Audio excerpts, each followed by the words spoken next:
김용민 브리핑.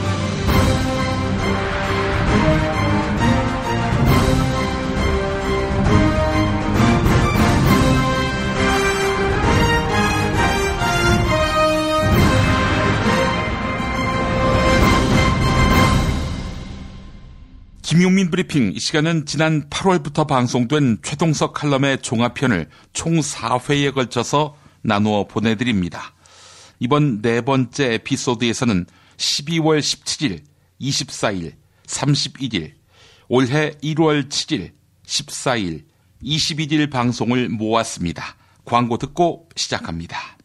야, 근데 홍어가 진짜 그렇게 몸에 좋아? 아니, 끝내준다니까. 근데 비싸지? 열나 싸고 열나 맛있는 홍어가 있다니까. 어디? 알싸한 홍어. 네이버 검색창에 알싸한 홍어를 검색하시고 1599-6456 전화 주문도 가능합니다. 노력한 만큼 내어주는 자연, 그 자연의 마음을 알기에 정성농장 홍삼. 검색창에서 정성농장 홍삼을 검색해주세요. 010-9754-6972. 다이어트 해야 하는데 좀 간단한 방법 없을까? 다이어트 전용 그린 스무디로 하루 한두 끼만 맛있게 바꿔 드시면 끝! 1522-6648 또는 비타샵을 검색해주세요. 허리가 아파요. 아랫배가 나와요. 골반이 바로 서야 건강도 아름다움도 바로 섭니다. 바디로직을 입으세요. 토크밴드의 입체적인 탄력이 틀어진 골반을 바로잡습니다. 간편하고 확실한 골반 교정 타이즈 바디로직.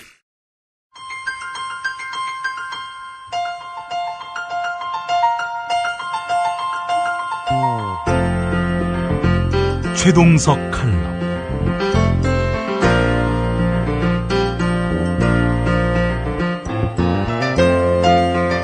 안녕하십니까, 최동석입니다. 최순실 스캔들의 본질은 최순실이 아닙니다. 물론 박근혜도 아닙니다. 오늘은 이 사태의 본질이 무엇인지 살펴보겠습니다. 겉으로는 최순실이 이 사건의 핵심인 것처럼 보입니다. 최순실에 의해 노란한 박근혜도 범죄자임은 분명해 보입니다. 박근혜를 탄핵하고 재판을 통해 최순실과 함께 처벌하면 문제가 해결될까요? 최순실과 박근혜가 문제의 핵심일까요?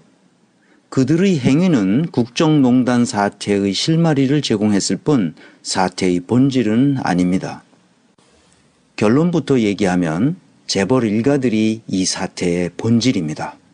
최순실 스캔들은 자본 권력을 가지고 있는 재벌과 정치 권력을 가진 정치인들, 그리고 그들을 심판했어야 할 사법 권력이 삼각편대로 스크럼을 짜고 저지른 조직적 범죄 행위입니다. 최순실과 박근혜는 빙산의 일각으로 겉에 드러난 것뿐입니다. 최순실과 박근혜를 처벌한다고 해서 우리 사회가 바뀔 것 같습니까? 절대로 바뀌지 않습니다. 이것은 행위자들 개인의 문제가 아니라 사회 구조와 시스템의 문제이며 국가 운영 조직이 근본적으로 잘못 설계되었기 때문입니다. 이제 하나씩 보겠습니다. 우선 사법 권력부터 보겠습니다. 법원이 얼마나 개판인지는 우리나라 사법부의 역사를 보면 금방 알 수 있습니다. 역사까지 갈 필요도 없습니다. 박근혜, 최태민, 최순실과 관련된 검찰과 법원의 판단을 보면 구토가 나올 정도입니다. 박근혜와 연루된 사건들을 검찰은 몇 차례 수사를 했고 법원이 재판을 받았지만 검찰과 법원은 얼토당토한 결론을 내려왔습니다. 그렇게 오랫동안 묵은 것이 지금 터진 것뿐입니다. 검찰과 법원은 왜 이따위로 사건을 처리했을까요? 2014년 정윤회 문건이 유출되었을 때 그 문서에는 최순실과 문고리 3인방에 의해 국정농단이 이루어지고 있다는 사실이 적시되었는데 검찰이 수사를 하고도 덮어버렸습니다. 검찰은 박근혜, 김기춘, 우병우 같은 정치 권력자들에게 무릎을 꿇은 것입니다. 결정적인 증거인 최순실의 태블릿 PC가 JTBC에서 방송되었는데도 검찰은 최순실을 체포하지 않고 30여 시간을 호텔에서 지내도록 방치했습니다. 증거를 인멸하도록 충분한 시간을 내주었습니다. 말도 안 되는 얘기지만 준사법권을 휘두르는 검찰은 청와대의 하수인이 되었습니다. 검찰이야 그렇다고 칩시다. 최근의 재판 결과를 볼까요? 넥슨의 김정주가 현직 검사인 진경준에게 126억 원의 이득을 볼 수 있도록 배려했습니다. 판사는 이 사안을 무죄로 선고했습니다. 그 이유가 가관입니다. 사업가인 김정주는 돈이 아주 많기 때문에 친구인 현직 검사 진경준에게 뇌물로 준 것으로 보기 어렵다는 것이었습니다. 이것이 대한민국의 법원입니다. 이런 사례는 수없이 많지만 이 사례만으로도 판사들이 어느 수준인지 잘 알 수 있습니다. 언론 보도에 의하면 김기춘은 아예 헌법재판소를 가지고 놀았다는 증거가 나왔습니다. 헌법재판소장 박한철은 통합진보당 해산심판 과정에서 김기춘과 교감하면서 재판했음이 밝혀졌습니다. 당시 청와대 민정수석의 업무 일지에 그대로 적혀 있었으니까요. 고위직 판사들은 국정원의 사찰을 받고 있다는 사실이 이번 국정조사에서 조한규 전 세계일보 사장에 의해 폭로되었습니다. 이것이 대한민국 법원의 현 주소입니다. 자신들과 이해관계가 얽히지 않은 사건에 대해서는 비교적 공정한 수사와 재판을 할지도 모릅니다. 그러나 일단 자신들의 이해관계에 얽힌 사건은 공정한 수사와 재판이 불가능하게 되었습니다. 한마디로 검찰과 법원은 권력에 굴종하는 집단이라고 할 수 있습니다. 이렇게 된 데에는 그 배후에 돈 문제가 걸려있기 때문입니다. 모든 국민에게 인간적 삶의 풍요로움을 즐길 수 있는 사회적, 물질적, 제도적 환경이 조성되어 있다면 검사와 판사들이 어떤 압력이 있더라도 법과 양심에 따라 판단할 수 있을 것입니다. 그들이 직업을 잃으면 안락한 삶을 떠나 풍찬 노숙을 해야 할지도 모른다는 두려움이 있기에 권력 앞에 굴종하는 것입니다. 대부분이 판사와 검사들이 겁내는 것은 결국 돈 문제입니다. 예전에 친구인 현직 법원장과 저녁 식사를 할 때 이런 얘기를 들었습니다. 판사들이 오랫동안 법원에 근무하고 퇴직할 때가 되면 대부분 겁을 낸다고 했습니다. 경쟁이 치열한 법률 시장에 나가서 제대로 해낼 수 있을지 걱정한다는 것입니다. 그래서 쉽게 돈을 벌 수 있는 변호사의 길은 전화 변론을 할 수 있는 대형 로펌의 법률 로비스트가 되는 것인데 그러기 위해서는 법원이 고위직으로 승진해야 한다는 것이었습니다. 판사는 적어도 상위 1%에 드는 계층입니다. 이들마저 퇴임 후의 경제적 앞날을 걱정하게 만드는 사회 구조라는 것을 저는 그때 확실히 알았습니다. 이것은 국가 운영 조직이 크게 잘못 설계되었다는 것을 의미합니다. 다시 말하면 우리 사회는 최상위 0.1%가 상위 1%에게서도 빼앗아가는 처절한 먹이사슬 구조로 설계되었다는 뜻입니다. 이런 승자 독식 구조 때문에 피비린내 나는 경쟁이 우리 사회를 지배하고 있습니다. 이 구조를 근본적으로 혁파하여 어떤 일을 하더라도 인간적인 삶을 살 수 있는 사회 구조로 재설계해야 합니다. 두 번째, 정치 권력을 보겠습니다. 국회는 원래 시민들의 의사를 대리하여 국가 운영의 여러 정책들을 토론하고 시민들의 의사에 부합하도록 합의하여 결정하고 그 내용을 다시 시민들에게 브리핑해야 할 의무가 있는 집단입니다. 그것이 국회의 존재 목적이니까요. 그러나 국회에서 하는 정치인들의 행태는 매우 비효율적이고 비합리적입니다. 선진국에서 이런 식으로 국회를 운영하는 나라를 본 적이 없습니다.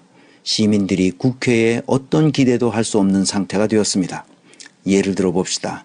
행정부에서 자료를 보내지 않으면 어떤 국정감사, 국정조사도 할 수 없는 무기력한 것이 국회의 처지입니다. 청와대에서 안 된다고 하면 사실상 국회는 무용지물이 되어버립니다. 그러나 국회의원 개개인은 매우 커다란 특권과 특혜를 누리고 있습니다. 더욱 한심한 것은 국회의원이 검사가 아닌데 검사나 수사관 노릇을 하고 있다는 점입니다. 증인들을 위협하고 윽박지르는 것 외에는 국회의원들이 할 일이 사실상 거의 없습니다. 원래 정책 토론을 하고 입법하라고 만들어진 것이 국회였으니까요. 시민들이 제보한 것에 의존하고 있을 뿐입니다. 나중에 증인들이 위증을 했다는 사실이 밝혀져도 그냥 넘어갑니다. 위증으로 처벌받는 경우가 있는지 모르겠습니다. 범죄 사실을 밝혀내는 일은 국회의 기능이 아니고 검찰이 할 일입니다. 검찰이 정치 권력의 하수인으로 전락했기 때문에 정치적 범죄는 검찰이 아예 손도 대지 못합니다. 박근혜, 최순실 사건의 검찰 수사를 믿을 수 없어서 특별검사를 임명했지만 과연 제대로 할 수 있을지 의문입니다. 박영수 특별검사팀이 제대로 수사했는지의 시금석은 삼성의 이재용을 뇌물죄로 기소하여 법원으로부터 감형이 없는 10년 이상의 형을 받아낼 수 있느냐입니다. 저는 적어도 그렇게 생각합니다. 과연 그렇게 될까요? 아마도 그런 일은 없을 것입니다. 이번에도 삼성은 빠져나갈 공산이 큽니다. 삼성은 우리 사회의 성역이 되었으니까요. 2005년에 터진 삼성 X파일 사건을 아는 사람들은 삼성의 행태에 경악했습니다. 삼성이 불법을 저지르는 과정이 만천하에 드러났기 때문입니다. 그럼에도 삼성 일가의 범죄 사실은 사라지고 그 사실을 밝힌 이상호 기자와 노회찬 의원만 처벌을 받았습니다. 이것이 대한민국의 검찰이고 법원입니다. 권력을 가진 정치권이 그들을 하수인으로 부렸기 때문입니다. 박근혜, 최순실 스캔들 같은 엄청난 범죄가 벌어졌음에도 정치권의 반응은 뜨뜻미지근했습니다. 국회의원들은 각자의 이해득실을 따질 뿐 옳고 그름을 분별하지 못하고 있었습니다. 너무나 한심했습니다. 시민들이 촛불을 들지 않으면 안 됐습니다. 230만 개의 엄청난 촛불을 보자. 그제서 마지못해 역풍을 맞을까봐 탄핵안을 가결했을 뿐입니다. 시민들이 촛불을 놓으면 이 탄핵안은 헌법재판소에서 또다시 유야무야 될 수도 있습니다. 저는 국회와 국회의원들을 믿지 않습니다. 탄핵안이 가결되자 정치판에서는 벌써 개헌을 해야 한다는 정치 몰입애들이 목소리를 높이고 있습니다. 자신들이 유리한 방식으로 개헌을 해서 권력을 잡아보려는 속셈이 뻔히 보입니다. 이것은 우리 정치판이 이미 자정 능력을 상실했다는 뜻입니다. 어쩌다 이렇게 사법 권력과 정치 권력이 한 몸이 되었을까요? 그것은 돈 때문입니다. 최순실 스캔들의 본질은 돈을 먹는 데 있습니다. 박근혜도 수십 년간 영남대 재단에서부터 최태민과 함께 돈을 빼먹었습니다. 그들은 돈과 관련이 없으면 절대 움직이지 않았습니다. 이명박도 그렇게 해왔습니다. 이 처절한 자본주의 시대에 돈이 모든 것을 지배하게 되었습니다. 그래서 세 번째로 자본 권력의 본질을 알아야 합니다. 자본 권력이 급속도로 성장한 것은 박정희 독재 정부에서부터 시작됩니다. 1997년 IMF 구제 금융을 받은 이후 우리 사회가 미국식 신자유주의 시장 경제로 편입되는 바람에 자본의 재벌 집중 현상은 더욱 가속화되었습니다. 최상위 0.1% 중에서도 그 핵심을 이루는 재벌 일가들이 대한민국의 모든 것을 좌지우지하게 되었습니다. 재벌 일가는 자신들의 뜻대로 최상위 정치 권력자들을 조종해왔습니다. 이번 국정조사 과정이 없었더라도 재벌 일가의 불법적이고 비합리적인 행태가 어떤 것인지는 이미 다 알고 있습니다. 재벌 3세, 4세들은 스스로 어떤 사업을 해본 적도 없고 어떤 혁신을 일으켜본 적도 없는 상속받은 자들입니다. 그들은 세상이 어떻게 돌아가는지 알지 못하며 시민들의 보편적인 삶을 전혀 이해하지 못합니다. 그러면서도 세상이 온통 자신들 중심으로 움직인다고 착각하고 있습니다. 돈이 그들을 그렇게 멍청한 괴물 같은 존재로 만들었습니다. 국정조사에 출석한 이재용을 보면 저렇게 멍청한 인간이 그렇게 큰 조직을 운영할 수 있을까 하는 의구심을 가졌을 겁니다. 그의 답변 속에서 삼성을 운영할 능력이 없는 사람이라는 것이 확실해졌습니다. 뭐 하나 제대로 답변하는 것이 없었습니다. 모른다, 송구하다, 열심히 하겠다, 기억나지 않는다는 말만 되풀이했습니다. 더욱 가관인 것은 수백억 원이 부정한 방법으로 빼돌려졌는데 그런 것은 임원들이 자신에게 보고하지 않는다는 말까지 했습니다. 회사 운영을 그따위로 했습니다. 그러나 시민들은 그게 무슨 뜻인지 다 알고 있습니다. 삼성 임직원들이 아무런 상관도 없는 최순실에게 수백억 원을 주었다는 점, 그것이 박근혜에게 포괄적으로 뇌물이 된다는 점, 그 대가로 국민연금을 동원해서 이재용의 회사 지배력을 높였다는 점을 시민들이 모를 리가 있겠습니까? 재벌 일가에서는 이런 짓이 일상화되어 있습니다. 시민들은 이런 정도의 불법 행위에 대해서는 이제 무덤덤해졌을지도 모릅니다. 우리나라는 재벌 일가가 정치 권력을 포획했고 정치 권력은 사법 권력을 포위해서 서로 상대의 패를 보여주면서 시민들의 피를 빨아먹는 상태가 되었습니다. 이것은 시민들이 이 판을 완전히 갈아엎어야 할 때가 되었다는 뜻입니다. 만약 유럽의 어느 선진국에서 이재용과 같은 범죄 행위를 했다면 어떻게 됐을까요? 대략 수십 년 징역형에 처해졌을 것이고 그 재산의 대부분은 몰수되었을 겁니다. 삼성이 망하면 한국 경제가 망한다고 착각하는 사람들이 있습니다. 이재용 일가가 망하는 것뿐입니다. 이재용이라는 멍청한 괴물 같은 존재를 조직의 정점에 올려놓고 호가호위하는 일부 임원들은 삼성을 떠나야 합니다. 그러면 삼성은 지금보다 훨씬 더 잘 될 가능성이 있습니다. 박근혜와 그 일당이 물러나면 국정 운영이 정상화되는 것과 같은 이치입니다. 이제 정리해 보겠습니다.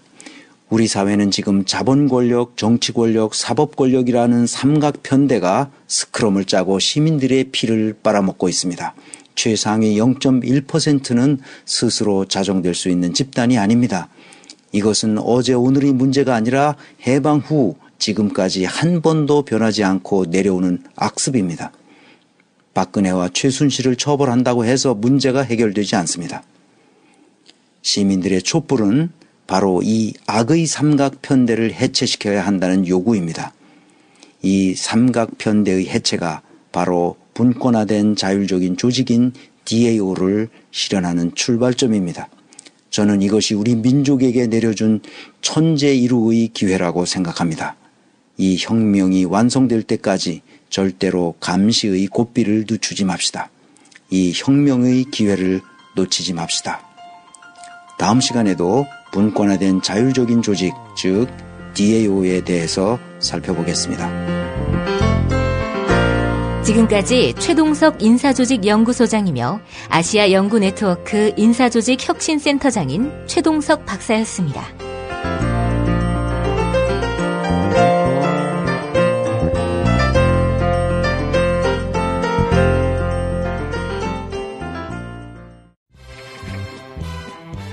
아이고 머리야, 이 나라가 아주 난리나 난리야. 정병장님 머리 아플 때는 존바라 TV 모르세요? 뭐? 존바라? 오인용, 다이묘전설, 후레시아, 홍수구락부 이런 유명한 감독들이 신작을 보여주는 애니메이션 채널이에요. 와, 그런 게 있어? 유튜브에 가서 존바라만 딱 치면 나와요. 야, 바로 가서 봐야겠다. 뭐라고? 존바라요, 존바라.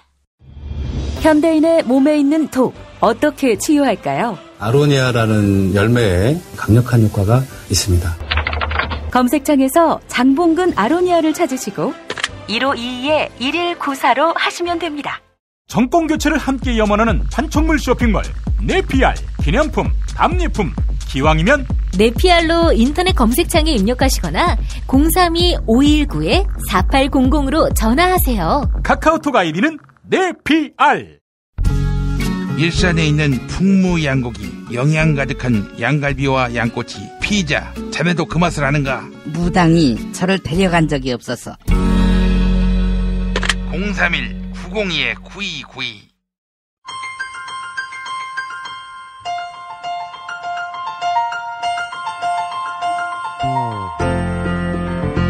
최동석 칼럼.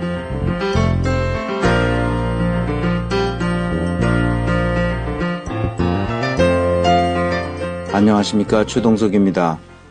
최근 우연히 어느 일간지 논설위원과 대화를 나누었습니다. 주제는 자연스럽게 박근혜 최순실 사태를 미래지향적으로 처리하는 방법으로 모아졌습니다. 특히 우리는 독일 나치 정부의 만행을 우리나라 사태와 비교해 보면서 우리에게 다시는 이런 사태가 일어나지 않도록 하려면 어떻게 하는 것이 좋을지, 그리고 제2차 세계대전 후 독일인들의 반성적 성찰이 어떻게 이루어졌는지를 다루었습니다. 가끔 언론인들과 대화하다 보면 그들이 세계를 어떻게 바라보는지 그 인식의 틀을 짐작할 수 있습니다. 그 논소리온도 예외가 아니었습니다. 대부분의 언론인들은 계급 질서로 유지되는 엘리트주의에 빠져 있다는 사실을 알 수 있었습니다. 인류대학을 나온 엘리트들이 고위 공직을 맡아 국가 정책을 결정하고 시민들이 따라오는 구조를 당연하게 생각하고 있었습니다. 그러니까 박근혜 사태에 대한 언론인들의 문제의식이라는 것도 아주 단순합니다. 고작해야 박근혜처럼 무능하고 최순실처럼 사악한 집단이 권력의 자리로 올라가는 바람에 문제가 커졌다고 생각하고 있었습니다.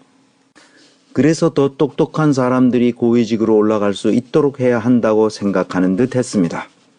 이것은 전형적인 영미식 사고방식입니다.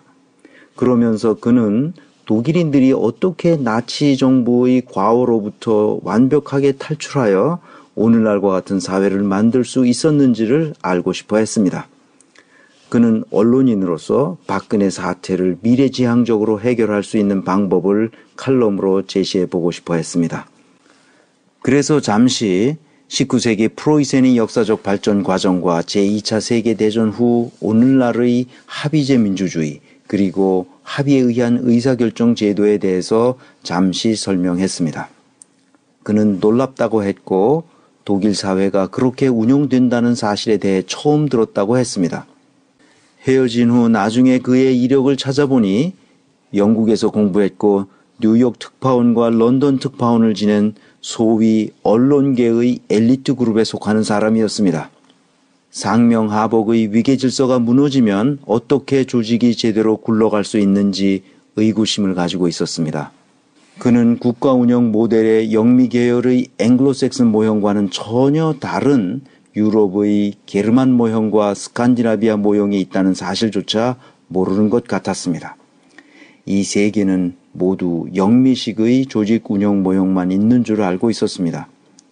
정보와 지식의 결핍이 우리 사회의 가장 큰 문제라는 것을 다시 한번 확인할 수 있었습니다. 이제 그 대화 내용의 핵심을 정리해 보겠습니다. 첫째, 독일인들은 나치의 독재 정부와 그 잔혹 행위에 대해 철저하게 반성하고 그 부역자들을 5등급으로 분류하여 처벌했습니다. 이처럼 우리도 박근혜 최순실 사태의 진실을 밝혀서 그 부역자들을 경중에 따라 철저하게 처벌해야 합니다. 필요하다면 특별법을 만들어서라도 불법적인 모든 과거 행위를 청산할 수 있어야 합니다. 둘째, 독일은 다시는 독재 정부가 나타나지 않도록 철저한 민주주의를 실현했습니다. 이를 위해 민주주의 이념을 실천한 구체적인 방안을 만들었습니다. 이것은 모든 시민 개개인이 주인의 역할을 할 수 있도록 만들었다는 말입니다. 그것이 바로 무상교육, 무상의료, 무상주택 정책이었습니다. 독일에서는 이런 최소한의 조치가 곧 민주주의의 초석이 되었고 오늘날과 같은 경쟁력을 갖는 나라가 되었습니다. 진정한 민주주의로 나아가기 위해 우리도 독일처럼 모든 시민들이 독립된 자율적 주체로서 살아갈 수 있는 최소한의 환경 조건을 마련해 주어야 합니다. 셋째, 독일의 민주주의는 분권화된 자율적인 조직, 즉 DAO를 실현했습니다. 진정한 민주주의 제도를 마련한 것이죠. 그 논설위원에게 DAO를 설명해 주었음에도 그것이 무엇이며 어떻게 작동할 수 있는지를 제대로 이해하지 못하는 것 같았습니다. 우리에게는 생소한 개념이긴 합니다. 적어도 이 칼럼을 계속 청취했던 분들은 DAO에 대해 충분히 이해했을 것입니다. 앞으로도 계속 설명할 예정이기 때문에 여기서는 생략하겠습니다. 넷째, DAO를 실현하려면 의회 민주주의와 함께 직접 민주주의를 실현할 수 있는 제도적 장치를 마련해야 합니다. 독일은 직접 민주주의에 버금가는 지역별 비례대표식 정당 명부제를 실시하고 있습니다. 직접 민주주의를 실행하는 스위스는 의원들이 설사 시민의 의사에 반하는 입법을 하더라도 시민들이 그것을 무력화시킬 수 있는 권한을 가지고 있기 때문에 의회 민주주의가 시민의 뜻을 거스르는 경우는 거의 없습니다. 그러므로 정부는 시민의 의사에 부합하는 결정을 해야만 합니다. 이것이 바로 독일, 스위스, 오스트리아, 네덜란드와 같은 게르만 모형을 채택한 나라들의 특성입니다. 그러므로 우리도 국가 조직이 DAO 경영 철학에 의해 운영되도록 해야 합니다. 이 네 가지를 실현하면 지난 칼럼에서 언급했던 자본 권력, 정치 권력, 사법 권력이라는 악의 삼각편대를 자연스럽게 해체시킬 수 있습니다. 그러면 국가의 경쟁력은 크게 향상될 것입니다. 이렇게 근본적인 문제를 해결할 수 있는 방법이 있었는데도 우리는 그렇게 하지 못했습니다. 재벌의 자본 권력, 국회와 청와대의 정치 권력, 엉터리 재판을 해왔던 사법 권력의 삼각편대가 국민의 피를 빨아먹고 있다는 사실을 뻔히 알고 있으면서도 그것을 방치해왔습니다. 이는 정치인들과 법률가들이 재벌 일가에 포획되어 있었기 때문이었습니다. 이들이 최상위 0.1%를 차지하고 있으면서 동시에 이들은 서로 먹이사슬 관계를 형성해 왔습니다. 여기서도 상명하복의 위계질서가 통용되고 있습니다.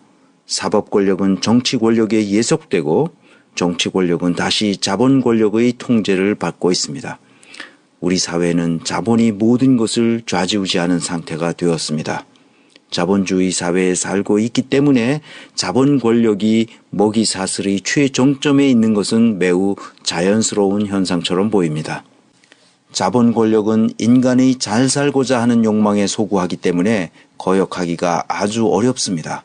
그렇지만 자본의 본질은 인간의 삶을 위한 수단이지 그것이 목적이 될 수는 없습니다. 그런데 우리 사회는 자본이 인생의 목적이 되도록 모든 환경 조건을 조성해 왔습니다. 교육, 언론, 종교 등 모든 영역이 자본에 포획되어 있습니다. 교육은 시장에 완전히 내팽개쳐져 있고 언론은 재벌에 종속되어 있습니다. 종교는 특히 대형 교회들은 부자들의 사교 모임이 되었습니다. 이것이 부패의 온상이 되었습니다. 그런데 이런 현상은 이승만, 박정희 때부터 시작되었습니다. 민의가 정치판에 제대로 반영될 수 없도록 제도를 마련했기 때문입니다. 정치인들이 시민들의 의사와는 관계없이 그들 스스로 많은 특권과 특혜를 누려왔고 지금도 그렇습니다. 그들은 명예와 위세에 쩌는 국회의사당이라는 폐쇄된 공간에서 재벌들의 불법적인 로비를 받으면서 자신들만을 위한 잔치를 벌여왔습니다.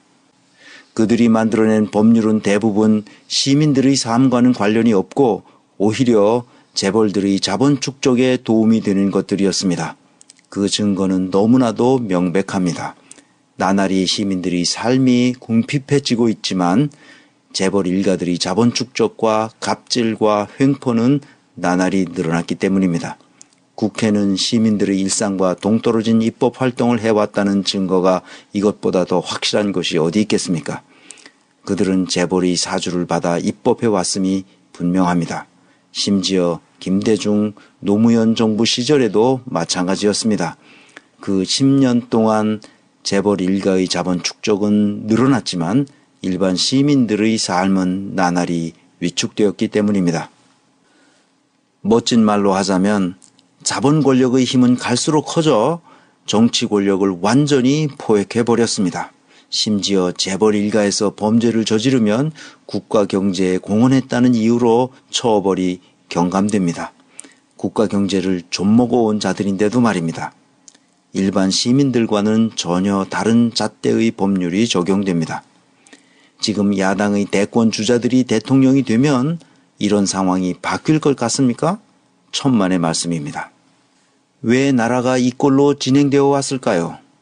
이것을 독일 현대사와 아주 단순하게 비교해보면 금방 알 수 있습니다.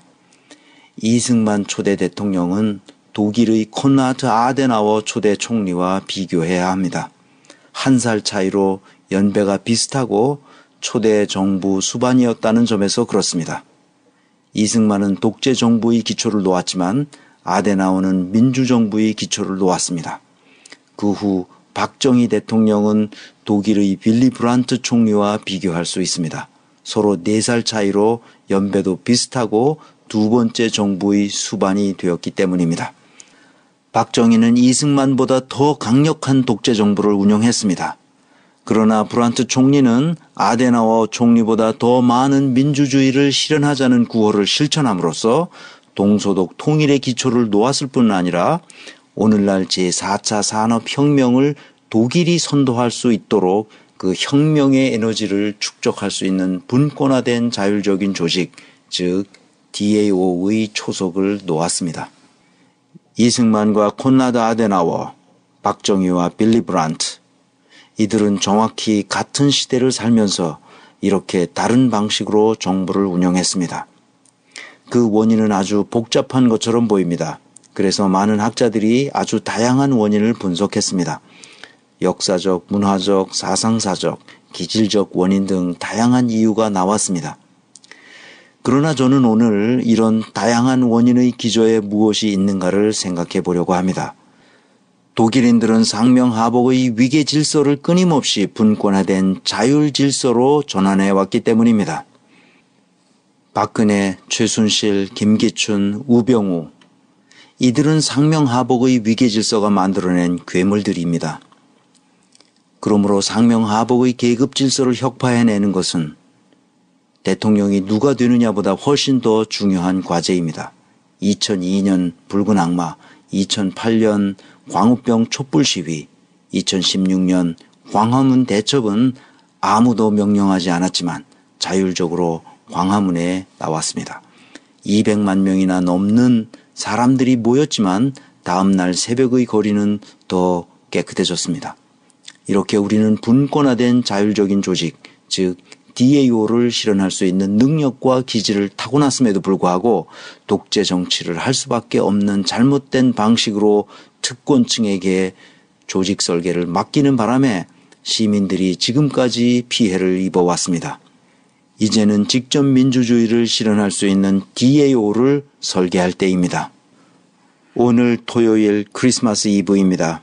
김제동의 만민공동회에서부터 하야 크리스마스 콘서트까지 다양한 행사가 진행됩니다. 오늘도 광화문 광장에서 뵐 수 있으면 좋겠습니다. 다음 시간에도 상명하복의 위계 질서가 아닌 분권화된 자율적인 조직, 즉 DAO에 대해서 살펴보겠습니다. 지금까지 최동석 인사조직연구소장이며 아시아 연구 네트워크 인사조직 혁신센터장인 최동석 박사였습니다.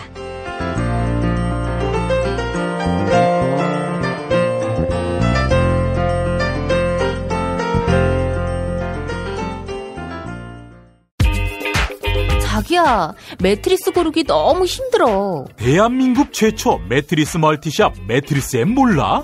전 세계 최고 브랜드 정품만 취급해. 매트리스 살 때는 꼭 매트리스엠으로 오세요. 살이 꽉 찬 데다가 맛까지 끝내줘. 일본 바이어들이 환장하며 찾는다는 최고급 러시아 냉동 대게. 네이버 카페 대게 직거래 장터에 들어오셔서 선택하세요. 1644-9047.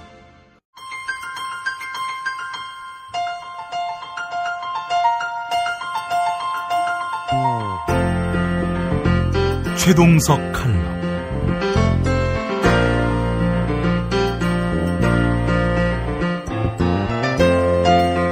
안녕하십니까, 최동석입니다. 벌써 2016년 병신년의 마지막 날이 되었습니다. 금년은 박근혜와 그 일당의 권력 남용과 난동으로 국정이 마비되는 초유의 사태를 경험했습니다. 동서양을 막론하고 권력 현상은 사회적으로 매우 중요한 연구 대상이었습니다. 모든 인간은 이 권력 현상으로부터 자유롭지 않습니다. 불행하게도 권력의 생성 과정이 우리에게 투명하게 알려져 있지 않았기 때문에 권력에 대해 한마디씩 하지 않은 학자가 없을 정도입니다. 권력 현상은 철학자나 역사학자뿐만 아니라 사회학자와 심리학자들에게는 단골 메뉴였습니다. 명성 깨나 있는 학자들은 대개 한마디씩 했습니다. 이들은 권력에 대해 서로 다른 시각과 언어로 표현했지만 한 가지 공통점을 발견할 수 있습니다. 타인이 어떤 생각을 가지고 있든 상관없이 타인의 행동에 영향을 미치는 그 무엇을 권력이라고 이해했습니다. 그래서 저는 오늘 권력 현상을 경영학에서 특히 인사조직론에서는 어떻게 보아야 하는지를 간단히 살펴보려고 합니다. 권력을 많이 가지고 있는 사람은 권력에 대해 말하지 않고 권력을 행사할 뿐입니다. 권력에 대해 말하는 사람은 권력이 없는 사람들이죠. 19세기 영국의 액튼경은 권력은 부패하는 경향이 있으며 절대 권력은 절대로 부패한다고 말했습니다. 권력은 왜 그렇게 부패하는 경향이 있는지, 그리고 그런 현상을 어떻게 치유할 수 있는지 알아보겠습니다. 우리 사회에 만연해 있는 부패의 문제는 곧 권력 문제를 해결하느냐 못하느냐에 달려 있습니다. 나아가 권력 문제는 기업 조직의 성패를 좌우하기도 합니다. 우선 우리는 권력이 어떻게 생기는지 알아야 합니다. 권력은 어떤 사람이 어떤 특정한 직무를 담당할 때 자연스럽게 생겨납니다. 그 직무 담당자가 수행해야 할 업무 권한이 크면 클수록 그에 따른 권력도 커집니다. 장관 직무의 권한보다는 대통령 직무의 권한이 더 크기 때문에 권력도 커집니다. 이렇게 공식적인 직무 권한의 크기에 비례하여 권력이 들러붙어 있습니다. 공식적인 직무 권한은 없더라도 권한이 있는 자와의 친소 관계에 따라 권력의 크기가 달라지기도 합니다. 또한 직무 권한의 범위가 불분명할수록 권력이 확대되는 경향이 있습니다. 말하자면 공식적인 직무 권한의 권력이라는 것이 기생하는 셈입니다. 그러므로 권력이란 그 직무에 부여된 합법적인 권한에 기생하는 영향력을 말합니다. 그 직무에 부여된 공식적인 권한의 행사를 권력의 행사라고 보는 것은 올바른 관찰이 아닙니다. 공식적인 권한의 행사는 그 직무에 주어진 어카운터빌리티를 완수하기 위한 행동이기 때문입니다. 권력이란 권한의 범위를 넘어서서 타인에게 영향을 끼치는 힘을 말합니다. 그러므로 권한과 권력은 동의어가 될 수 없습니다. 권한은 다시 공식적인 권한과 비공식적 권한으로 구분됩니다. 공식적 권한이란 직무의 존재 목적인 accountability, 즉 성과를 창출할 책임을 완수하기 위한 업무 수행 권한을 말합니다. 그러니까 그 범위를 넘어서는 권한 행사는 비공식적 권한 행사입니다. 비공식적 권한 행사가 곧 권력이 되며 이것이 불법적인 경우에는 사회적 문제를 일으키게 됩니다. 그러므로 누군가가 권력을 행사했다는 말은 조직 설계에 실패했다는 말과 같습니다. 우리 헌법과 정부조직법에는 대통령의 직무를 포함한 고위 공직자들이 맡고 있는 직무에 공식적인 권한과 직무 수행 방법이 자세히 명시되어 있지 않습니다. 그래서 공직자들의 권력 행사가 늘 문제가 됩니다. 이것이 부정부패의 원인이 되기도 합니다. 우리 법률 체계에는 조직론적 사고가 결핍되어 있기 때문입니다. 독일 헌법과 비교해 보겠습니다. 독일의 기본법 65조에는 총리의 권한과 일하는 방식에 대해 4개의 문장으로 아주 명쾌하게 정리되어 있습니다. 첫째, 총리 직무에는 국정 운영과 관련하여 방향을 설정할 수 있는 권한이 있습니다. 이것을 국정 운영의 방향 설정 권한이라고 합니다. 둘째, 이 국정 운영 방향에 따라 각 장관은 자신이 맡은 소관 업무를 수행하되 총리가 구체적인 사안에 대하여 직접 명령 통제할 수 없습니다. 이것을 소관 업무의 원칙이라고 합니다. 셋째, 국정에 관한 사안들은 국무회의에서 장관들이 합의에 의해 결정해야 하며 총리는 자신의 견해가 다르더라도 장관들의 합의 안에 굴복해야 합니다. 이것을 합의의 원칙이라고 합니다. 넷째, 각 장관들의 업무 투명성을 확보하기 위해 총리는 직무수행 지침을 만들어야 하며 장관들은 이 지침을 지켜야 합니다. 이렇게 총리의 직무 권한과 일하는 방식이 명확하게 규정되어 있기 때문에 총리 직무가 권력이 별로 없는 것으로 생각할 수도 있지만 그렇지 않습니다. 총리 직무에는 총리의 원칙이라는 게 별도로 있습니다. 이것은 국무회의에서 합의된 정책을 국민 앞에 직접 브리핑할 수 있는 총리의 권한입니다. 이것은 정치인으로서 매우 소중한 특권입니다. 총리의 브리핑은 모든 언론과 시민들이 주목하게 되고 그렇게 함으로써 자신의 정치적 입지와 영향력을 더욱 확보할 수 있기 때문입니다. 이렇게 다시 한번 독일 법률 사례를 우리나라와 비교해 보는 것은 우리나라에는 행정부뿐만 아니라 입법부와 사법부의 직무 설계는 말할 것도 없고 직무 배분과 관련된 조직 설계 개념 자체가 없다는 사실을 지적하기 위해서입니다. 우리나라 법률에는 조직론적 사고가 결핍되어 있습니다. 그래서 지금 정치인들이 논의하고 있는 개헌 이슈는 참으로 한심하기 짝이 없습니다. 조직론적 개념이 없이는 대통령 중임제를 하든 일본식 내각제나 독일식 내각제를 하든 크게 달라질 것이 없습니다. 이전 헌법에 비해서 87년 체제로 헌법이 크게 바뀌었다고는 하지만 박근혜의 행태는 박정희의 행태보다 더 낫다고 할 수 없습니다. 박근혜의 언행을 생각하면 너무나 창피해서 얼굴을 들 수 없을 정도입니다. 국가 조직의 운영 방식이 전 근대적인 상태에 있기 때문입니다. 수백 명의 학생들이 바다에 빠져 죽어가고 있는 상황에서 대통령은 얼굴에다 미용 시술을 하고 마약 성분의 주사를 맞는 등 청와대에서 지속적으로 지랄 발광을 했다는 증거들이 속속 나오고 있습니다. 박정희는 여대생과 연예인을 불러놓고 양주판을 벌리다 총에 맞아 죽었습니다. 박근혜는 이보다 더하면 더했지 덜하지 않습니다. 문제의 핵심은 누구를 대통령으로 선출하는 데 있는 것이 아닙니다. 모든 공직자의 직무 권한, 즉 어카운터빌리티와 그 직무 수행 방식에 관하여 조직론적으로 명확한 원칙을 정립하는 것이 우선되어야 합니다. 그러고 나서 그것을 법률로 정비해야 합니다. 사람만 바꾼다고 문제가 해결되진 않습니다. 국가 조직의 운영이든 기업 조직의 운영이든 모든 조직 운영에는 반드시 조직 설계가 가장 밑바탕에 튼튼하게 깔려 있어야 합니다. 요즘 언론의 보도를 보면 절망합니다. 문재인, 이재명, 반기문, 박원순 등 특정인의 관심을 가지고 누가 대통령이 돼야 하는지에 에너지를 쏟고 있습니다. 그러면서 박근혜, 최순실 사태에도 온통 범죄자 색출에만 관심을 기울이고 있습니다. 물론 범죄자를 색출해서 처벌하는 것은 당연한 일이지만 우리가 정말 걱정해야 하는 것은 그들을 처벌하면 다시는 그런 일이 발생하지 않도록 하는 것입니다. 그렇게 하는 것이 온전한 국가조직 운영 시스템을 우리 스스로 설계하는 길입니다. 헌법도 여러 차례 바꾸고 사람도 수없이 바뀌었지만 박정희의 행태와 똑같은 행태가 박근혜에게서 반복되고 있는 모습을 보면 또다시 사람을 바꿔봐야 정도의 차이만 있을 뿐 크게 다르지 않을 것입니다. 그래서 저는 직무 권한에 권력이 들러붙지 않는 방식으로 직무와 조직을 설계해야 한다고 생각합니다. 독일인들이 그렇게 했던 것처럼 말입니다.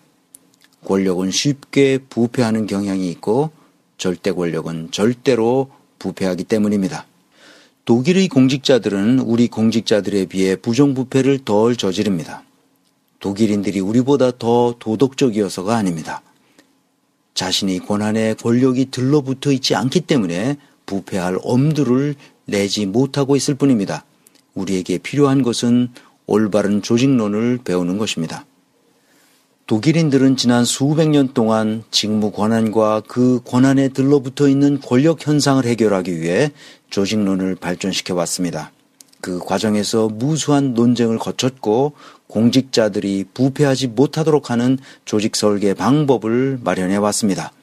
그리고 그것을 철저하게 실천해 왔습니다.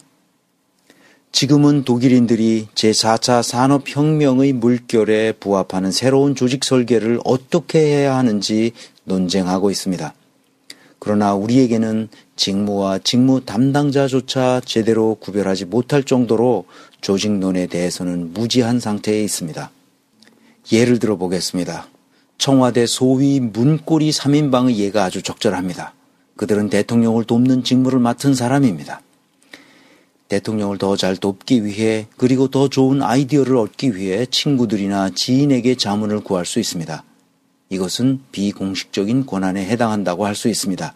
여기까지는 충분히 이해할 수 있습니다. 불법은 아니니까요. 그러나 이들이 대통령과 가까운 자리에 있다는 이유만으로 장관을 포함한 행정부의 공직자들에게 이래라 저래라 할 수 없는 것이 당연해야 합니다. 그러나 우리나라에서는 이것이 불분명하게 규정되어 있습니다. 김기춘, 우병우도 문고리 3인방에게 잘 보이기 위해 노력했다는 얘기를 들으면 정말 한심하다는 생각밖에 들지 않습니다. 이것이 조직 설계가 잘못되었다는 증거입니다. 문고리 3인방이 공식적인 권한을 행사하는 것이 아니라 권력을 행사하고 있다는 사실을 우리는 뻔히 알고 있으면서도 그것을 제어하지 못했습니다. 권한이 아니라 권력이 검찰 조직을 장악했기 때문입니다. 아직도 이런 못된 관행이 고쳐지지 않고 있습니다. 우리 민족은 조직론의 소중함을 전혀 이해하지 못하고 있습니다. 이제 2016년 혁명의 한 해가 끝나가고 있습니다. 오늘도 광화문 광장에는 여러 가지 다양한 혁명의 촛불 행사가 있다고 합니다. 오늘도 광화문에서 뵙겠습니다. 아무쪼록 새해에는 복 많이 받으시고 건강하시기를 빕니다. 다음 시간에는 독일인들은 어떻게 해서 공직자들이 권력을 행사하지 못하게 하고 공식적인 권한 행사만 하게 했는지 살펴보겠습니다. 나아가 독일은 어떻게 그런 직무 설계와 조직 설계 방법론을 발전시켜 왔는지 저간의 사정을 알아보겠습니다. 지금까지 최동석 인사조직연구소장이며 아시아 연구 네트워크 인사조직 혁신센터장인 최동석 박사였습니다.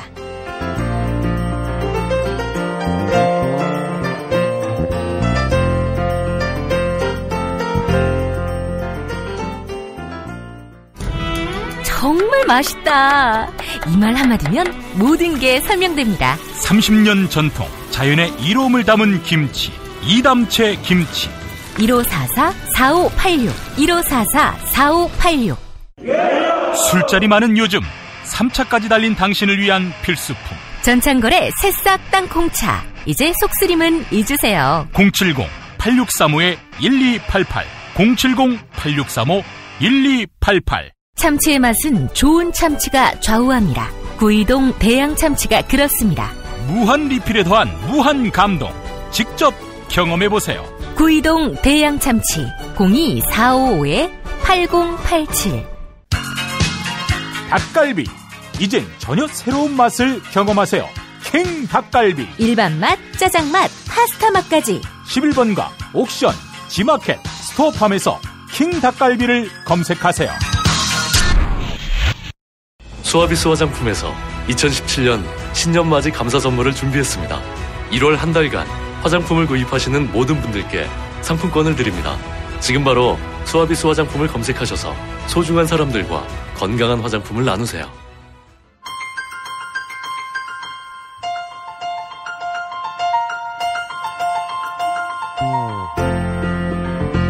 최동석 칼럼.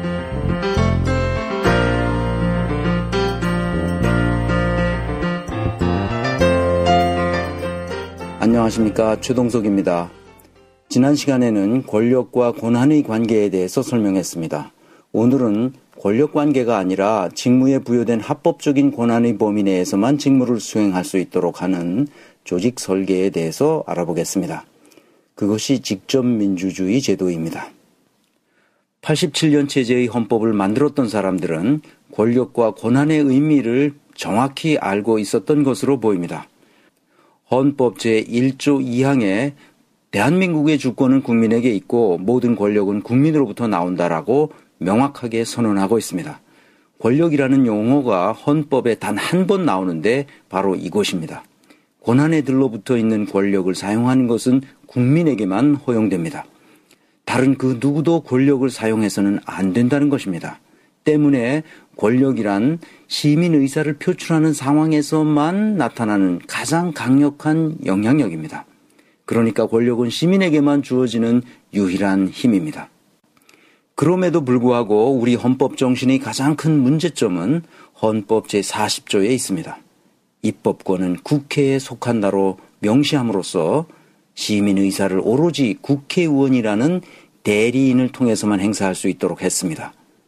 시민들의 정치적 의사 표시를 의회 민주주의의 테두리 안에 가두어 놓은 것입니다. 그러니 할 수 없이 수백만 명이 촛불을 들고 시위를 하지 않으면 안 되는 불상사가 발생한 것입니다. 시민들이 가장 강력한 주권인 권력을 행사할 수 있도록 헌법에 명시해 놓고도 실제로는 그 권력을 행사할 수 없도록 막아놓았기 때문입니다.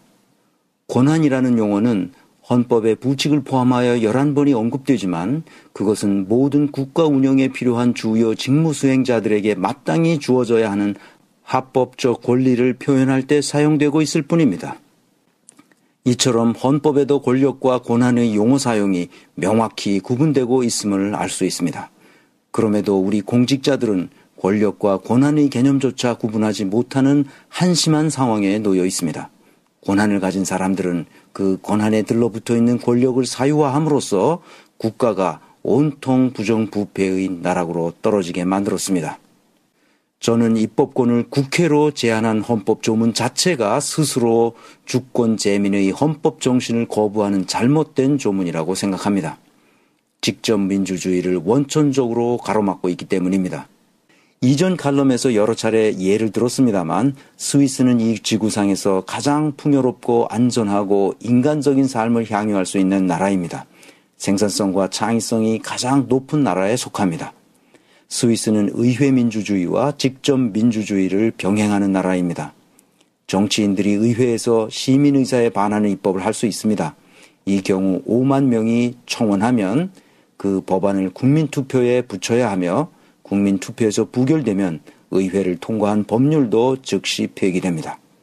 이렇게 시민의사에 부합하지 않는 입법을 할 수 없도록 하는 제도적 장치가 마련되어 있습니다. 또한 정치인들이 시민의사에 부합하는 입법을 하지 않고 있을 경우에는 10만 명의 서명을 받아 국민청원안을 정부에 제출할 수 있고 정부는 이에 대해 가부를 결정해 주어야 합니다. 정부가 국민청원안을 거절하는 경우에는 그 이유를 명시하여 시민들에게 공지해야 합니다. 지금도 연방정부 홈페이지에 가면 누구라도 그 내용을 볼 수 있습니다. 정부로부터 거부된 국민청원안은 다시 의회로 넘어가서 표결에 붙여지고 의회에서도 부결되면 최종적으로 국민투표에 붙여야 합니다. 여기서 과반수의 찬성을 얻으면 정부는 무조건 그 청원안을 시행해야 합니다. 이렇듯 직접 민주주의를 실행하면 정치인들이 시민의사를 무시하는 입법을 할 수 없게 됩니다. 국정운영 과정에서 정치인들이 권력을 남용하는 경우란 있을 수 없게 되고 자유와 평등과 연대의 인류 보편적 가치를 실현하게 됩니다. 그러니 아무런 자원도 없는 스위스가 이 지구상에서 가장 잘 사는 나라가 된 것입니다. 의회 민주주의는 교통과 통신이 불편하던 19세기의 산물입니다. 21세기는 이미 모바일 시대가 되었습니다. 스마트폰으로 연결되어 있는 시대입니다. 직접 민주주의를 할 수 있는 모든 환경 조건이 거의 완벽하게 마련되어 있습니다. 그럼에도 불구하고 왜 직접 민주주의를 실현하자는 주장을 대선 주자들의 입에서 나오지 않고 있는지 모르겠습니다. 저는 그동안 몇몇 사람들을 제외하고는 직접 민주주의를 주장하는 정치학자와 법률가들을 만나보지 못했습니다. 직접 민주주의를 주장하는 사람들은 사실상 극소수에 불과합니다. 대부분 의회 민주주의 정치를 공부한 사람들이라서 안타깝게도 직접 민주주의의 중요성 자체를 이해하지 못하고 있는 것 같습니다. 집단지성은 소수 엘리트들의 의사보다 언제나 더 탁월한 지혜를 발휘합니다. 이것은 진리입니다.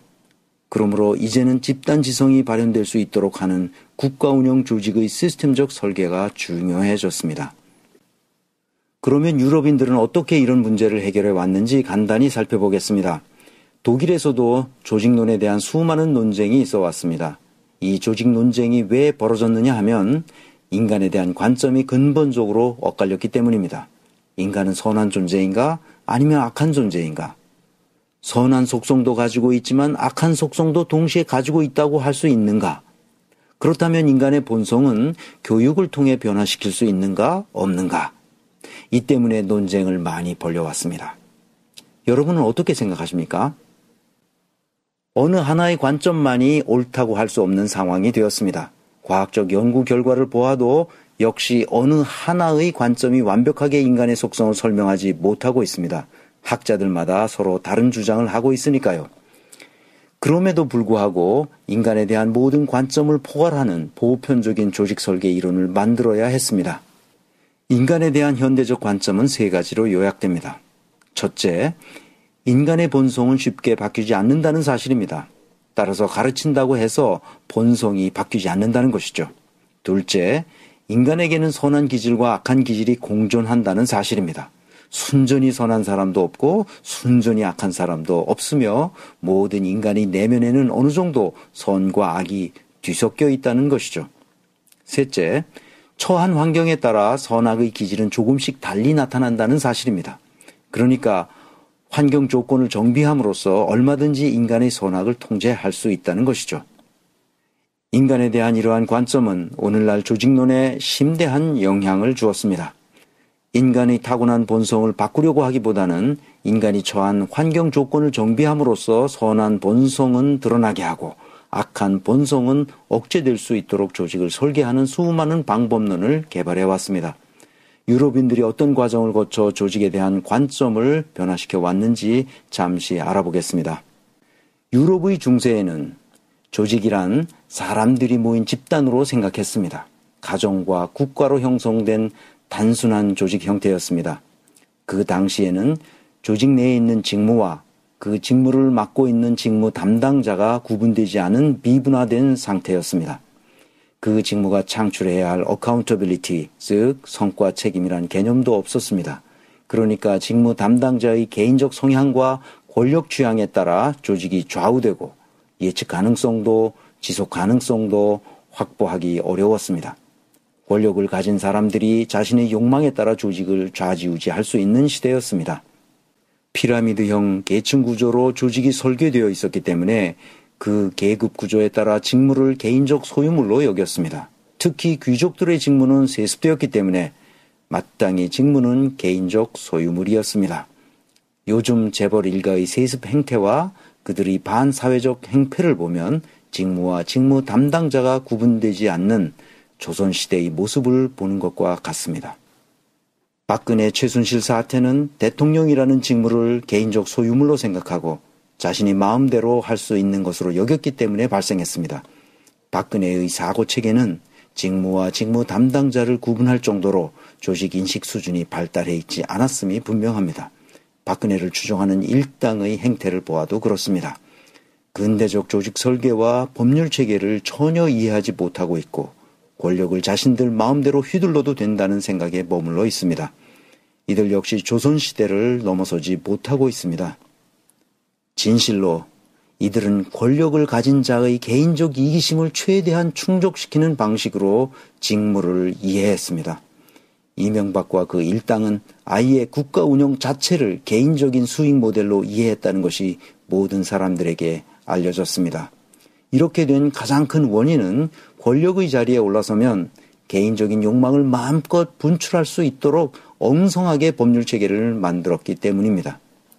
우리의 법률체계에는 시민들이 집단지성이 정치권에 수렴되는 제도적 장치가 마련되어 있지 않습니다.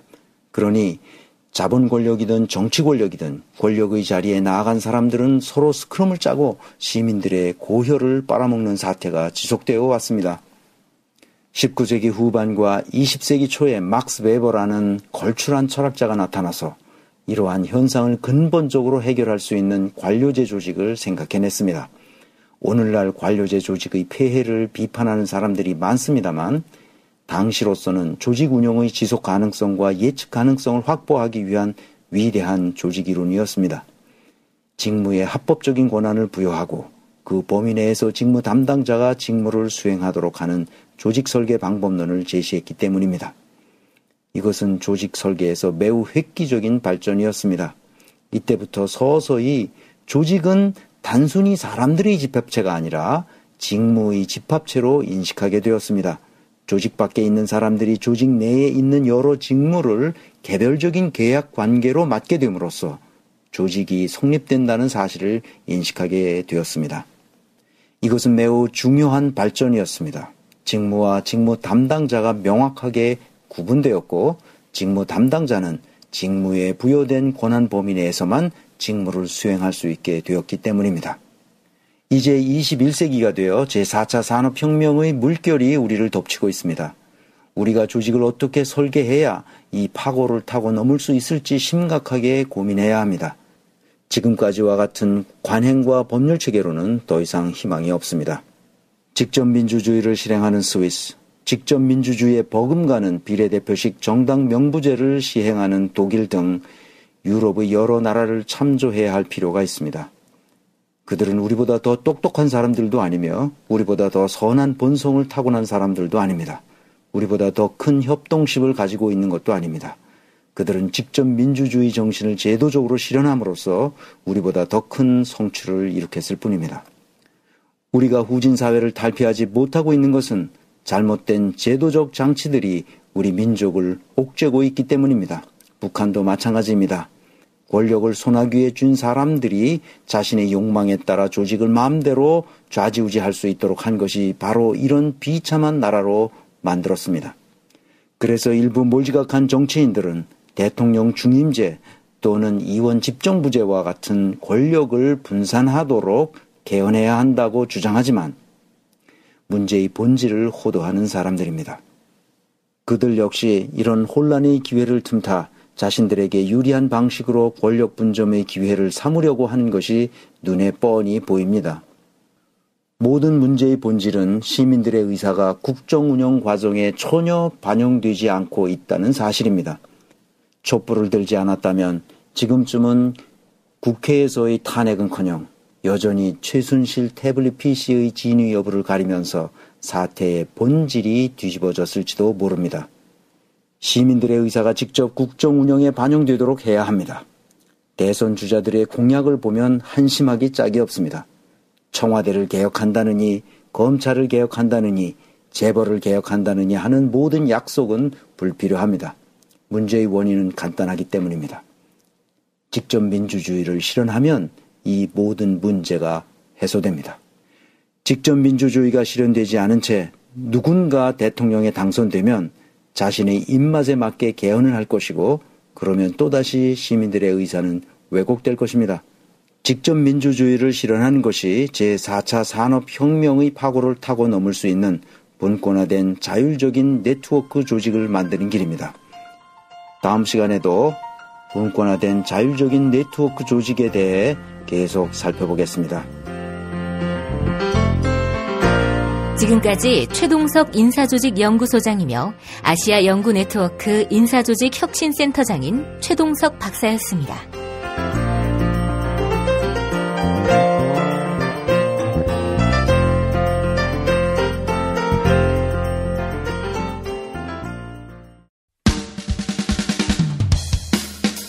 여보, 나 오늘 우리 집하고 아버님 댁 화재보험 가입했어. 뭐라고? 아이, 놀라지 마. 다 합쳐서 월 10,000원이라고. 월 10,000원 화재보험 카페에서 가입한 거라니까. 월 10,000원 화재보험 카페에서 집 2채를? 남들은 집 한 채를 30,000원에서 40,000원에 가입하던데? 화재와 배상 책임은 기본이고 도난, 보이스피싱까지 보장해준대. 정말? 대박! 텔레비전, 냉장고, 김치냉장고, 에어컨, 세탁기, 전자레인지 고장나면 수리비용까지 보장해준다고. 월 10,000원 화재보험 카페라고 했지? 나도 알려줘. 우리 친정도 가입하게. 10,000원 화재보험 카페. 전화번호 02849-9730.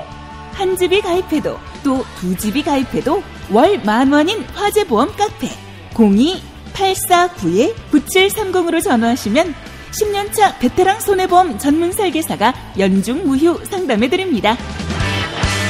메모 못하셨나요? 전화번호 02849-9730.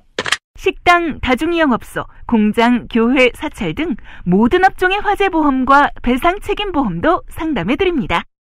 살다 보면 꽃 주문할 일이 생깁니다. 1566-0263. 네이버에서 검색된 사이트보다 최대 20,000원 싸게 해드립니다. 좋은 사람과 플라워. 1566-0263. 잊지 마세요.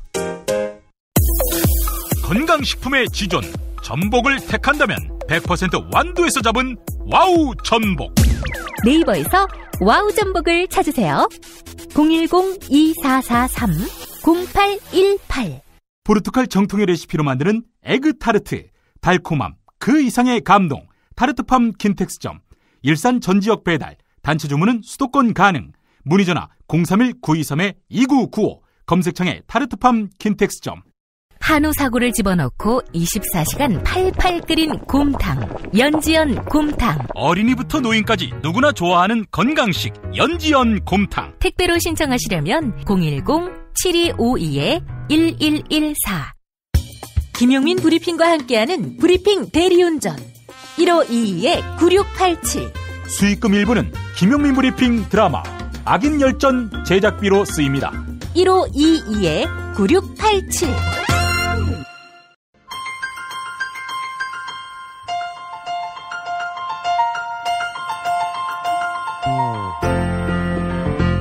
최동석 칼럼.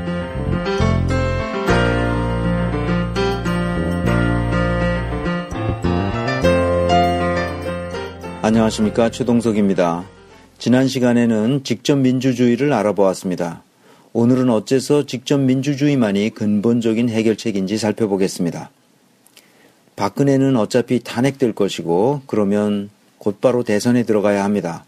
저는 대선에서 누가 대통령이 되느냐보다 대선 이후 대한민국의 국가조직 운영 시스템의 근본적인 변화를 가져올 수 있느냐에 더 관심이 있습니다. 혁명적인 변화 없이는 제4차 산업혁명의 물결을 제대로 타고 넘을 수 없기 때문입니다. 제4차 산업혁명은 몇 명의 천재들이 나타나서 지금부터 우리가 산업혁명을 일으킵시다라고 주장함으로써 일어난 것이 아닙니다. 모든 혁명이 그랬듯이 응축되어 있던 집단지성의 힘이 폭발하면서 일어났습니다. 그러나 우리는 시민들의 에너지가 응축된 집단지성의 힘을 믿지 못합니다. 그래서 유능한 국회의원을 뽑아놓으면 그 사람이 좋은 입법을 하리라 믿습니다. 사법시험을 높은 성적으로 합격한 법관들을 임명하면 그들이 법과 양심에 따라 재판을 하리라 믿습니다. 유능하게 보이는 사람을 대통령으로 뽑으면 나라가 잘 운영되리라 믿습니다. 이렇게 일부 엘리트 그룹을 선발하여 그들에게 모든 것을 맡기면 그들이 현명하게 잘 처리하리라 생각합니다. 이것은 미신에 불과합니다. 이 사실을 아는 사람도 그리 많지 않습니다. 이런 미신을 믿는 국가 운영 모델이 바로 엘리트 중심의 앵글로색슨 모형입니다. 영국과 미국은 철저한 계급사회입니다. 최상층부와 최하층부 사이에는 도저히 건널 수 없는 강이 흐르며 삶의 방식이 근본적으로 다릅니다.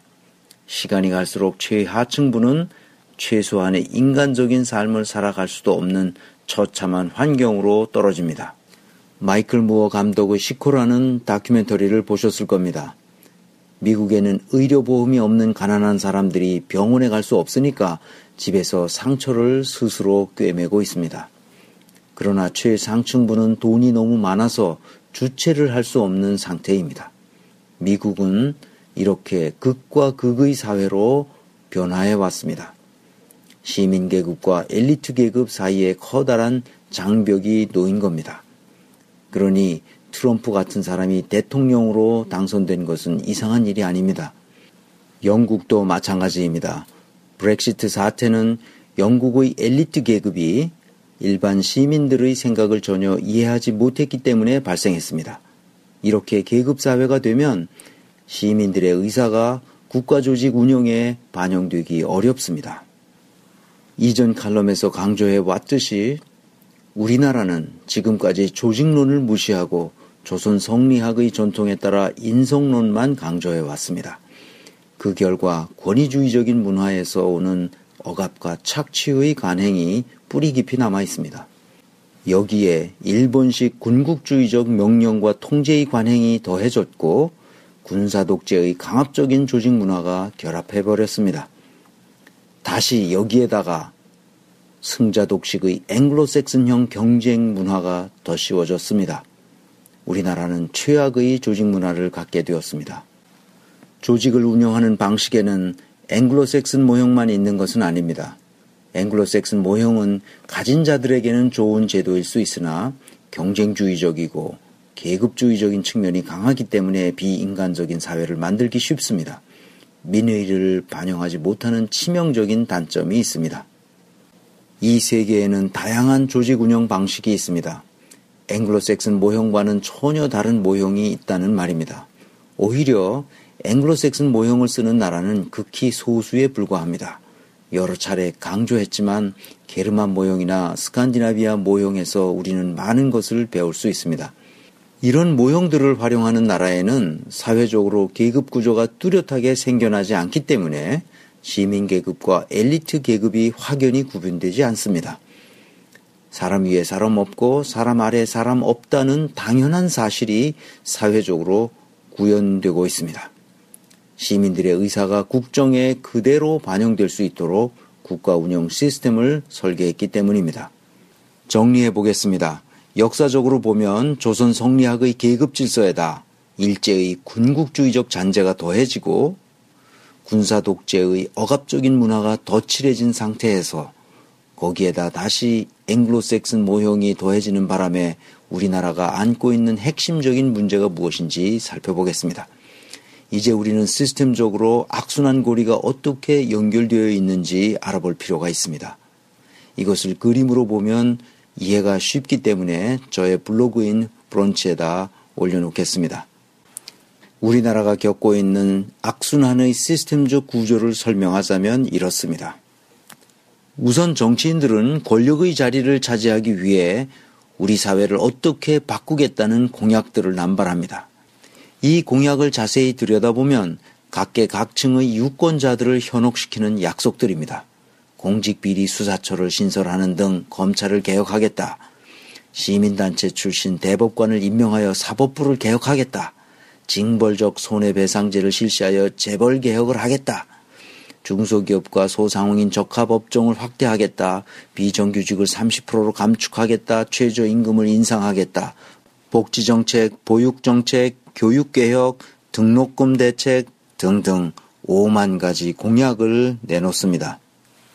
이런 공약에서 가장 큰 문제는 정치인들에게서 어떤 일관된 정치 철학은 말할 것도 없고 인간과 조직에 관한 어떤 이론적 배경을 가지고 있는지도 알 수 없다는 점입니다. 정당의 정강 정책과도 관련이 없습니다. 인기를 끌어모을 수 있는 모든 것을 긁어모아 그럴듯하게 포장한 것뿐입니다. 우리 사회의 문제를 이해하고 설명할 수 있는 철학적, 시스템적 사고가 결핍된 사람들이 정치판에 모여 있음이 분명해 보입니다. 이런 공약에서 다음으로 큰 문제는 정치인들이 내가 너희들에게 무엇을 해주겠다, 그러니 나에게 표를 달라고 주문한다는 점입니다. 주객이 전도된 것입니다.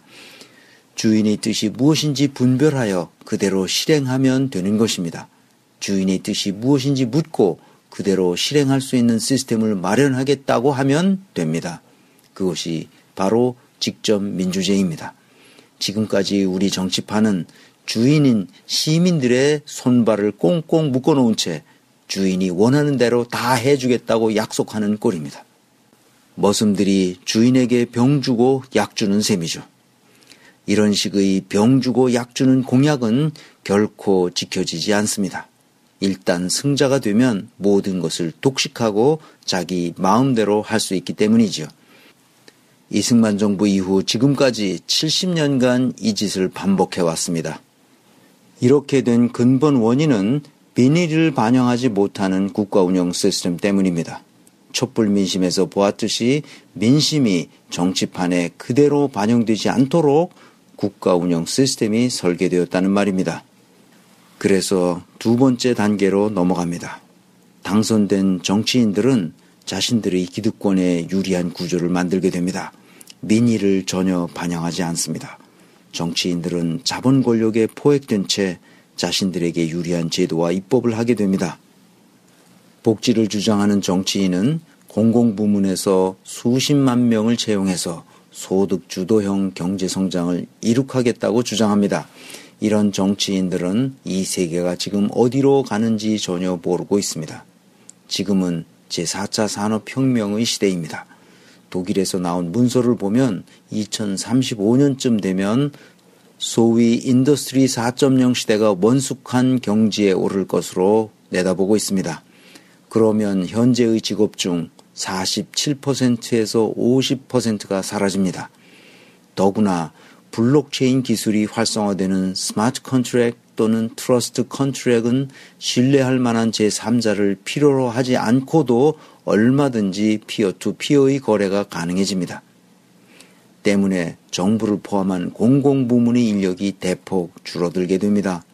제가 아는 한 정치인 중에서 블록체인 개념을 제대로 이해하고 있는 사람은 없습니다.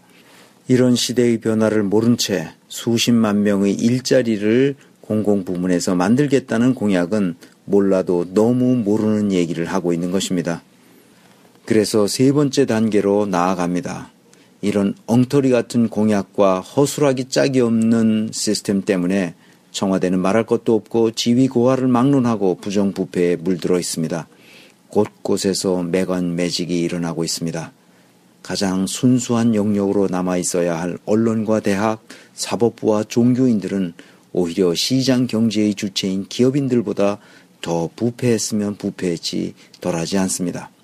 이런 부정부패는 자본 권력과 정치 권력의 고위직에서 주로 일어납니다. 가진 자들이 더 많이 가지려고 하기 때문에 일어납니다. 그래서 이제 네 번째 단계로 넘어갑니다. 민심이 이반된 구제불능의 사회가 되었다는 말입니다. 경쟁과 투쟁만 남아있는 사회. 사회적 갈등이 심화되어 치유가 불가능한 사회가 되었습니다. 공동체 정신은 완전히 파괴되었습니다.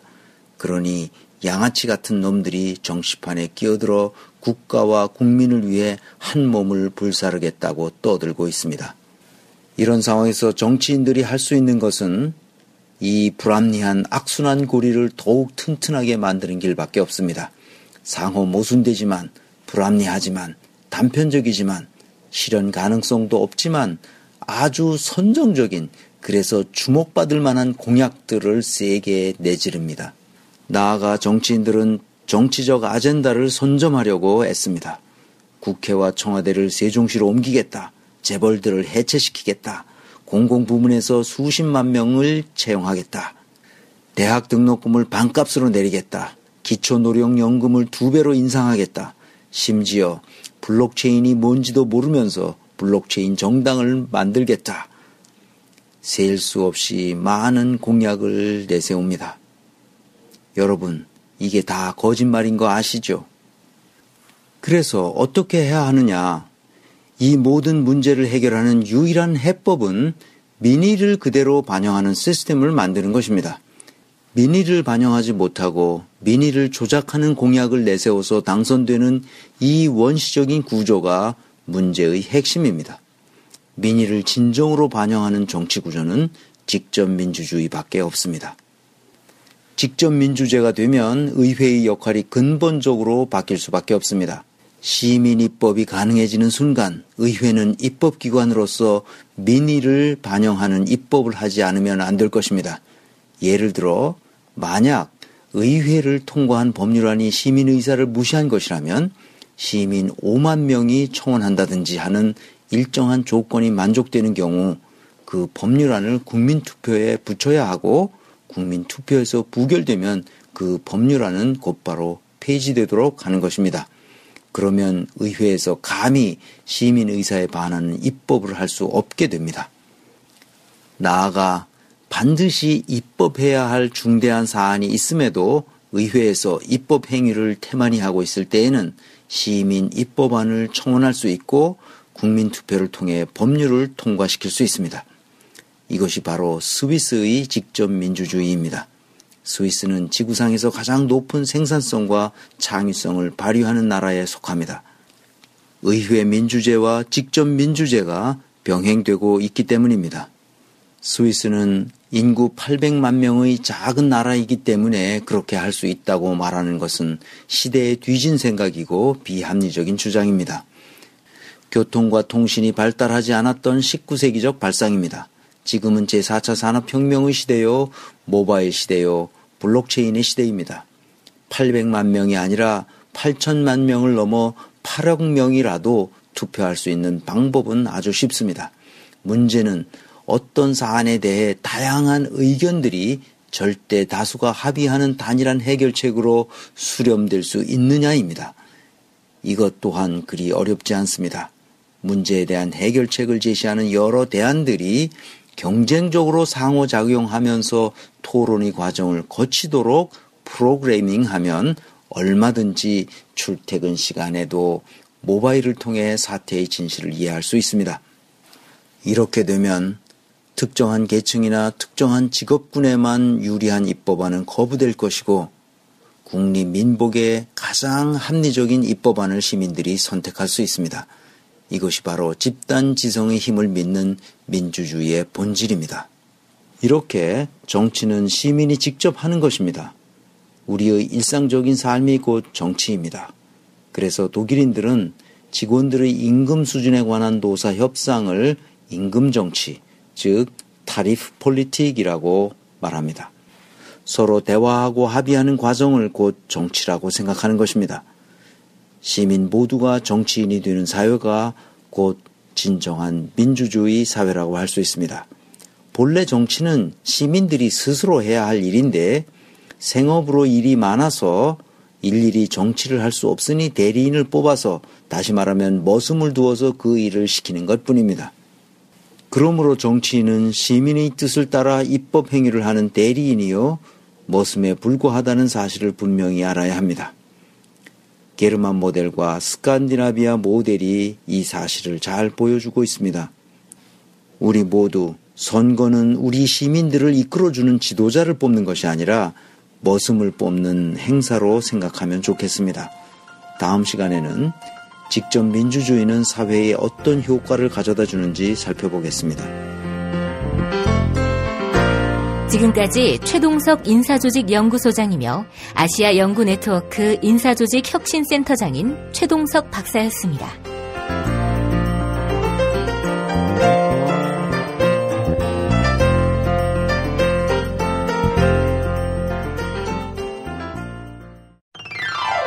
서로 돕고 이끌어주는 문자당. 문자당이 문자당 샵을 열었어요. 중소상공인과 농업 생산자들을 위한 큰 장터. 아니 몇 개라고 그랬어? 2개, 3개. 남았으니까 그냥 서비스 하나. 하나는 공짜. 농민회와 여성연대 같은 사회단체들이 추천하고 문자당이 엄정하게 검증한 상품과 서비스를 온라인으로 판매해서 수익금의 일부는 각 단체에 기부하는 장. 협동, 자조, 상생의 진보 열린 장터. 문자샵. 포털이나 SNS에서 문자당을 검색하세요.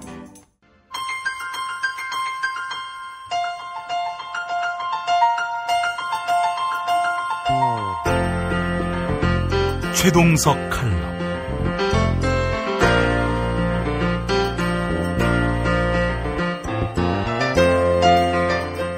안녕하십니까, 최동석입니다. 2017년 1월 19일, 그러니까 지난 목요일 새벽 특별검사가 청구한 이재용의 구속영장을 조희연 판사가 기각했다는 소식을 들었습니다. 오늘은 이 얘기를 좀 해야겠습니다. 대한민국 국민의 한 사람으로서 자괴감이 들고 괴로워서 잠을 잘 수 없었다고 하면 과도한 걱정일까요? 인사조직론을 공부한 사람으로서 우리 사법부는 정의감도 선한 의지도 거의 없다는 사실을 다시 한 번 더 확인했습니다. 일말의 양심도 없는 자들이 사법부에는 너무 많이 포진되어 있음이 다시 확인되었다는 말입니다. 사법부를 성역으로 여기며 사법부 비판을 금기시하는 사람들이 있는데 금기가 없는 세상이 바로 민주주의입니다. 영장 전담 판사의 엉터리 논리를 보고도 분노하지 않는다면 어찌 되겠습니까?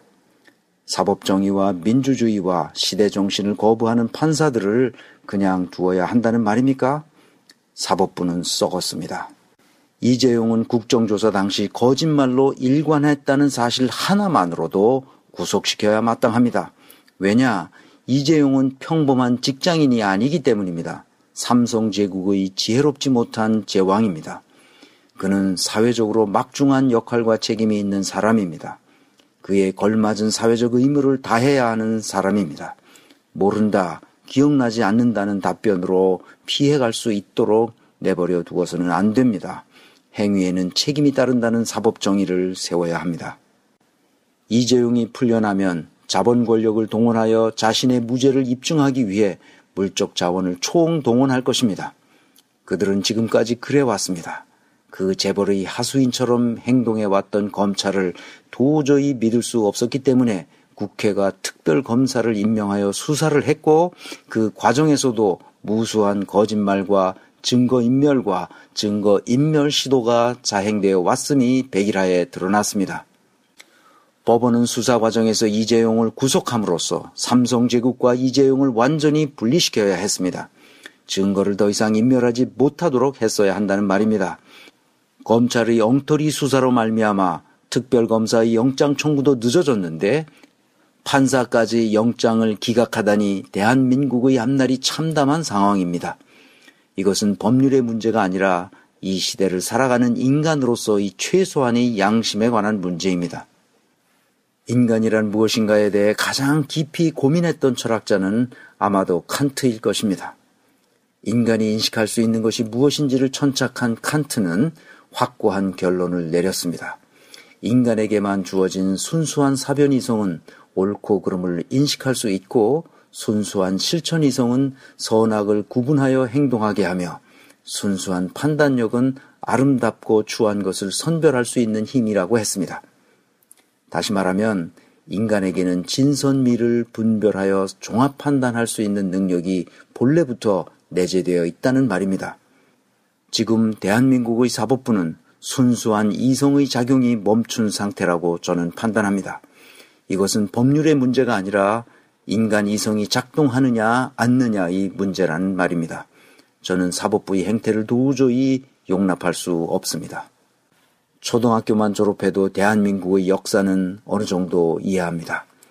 법률을 공부한 판사가 우리 역사의 도도한 흐름 속에서 박근혜, 최순실이 저지른 조직적 범죄가 얼마나 엄중한 것인지를 모른다는 말입니까? 도대체 어느 나라 판사입니까? 재벌들의 범죄 행위를 솜방망이로 처벌해왔던 오랜 관행 때문에 우리나라 법률가들이 가진 자들의 범죄에 대해 점점 무감각해지고 있는 것은 아닌가 걱정하고 있습니다. 사법부는 스스로 자신의 무덤을 파왔습니다.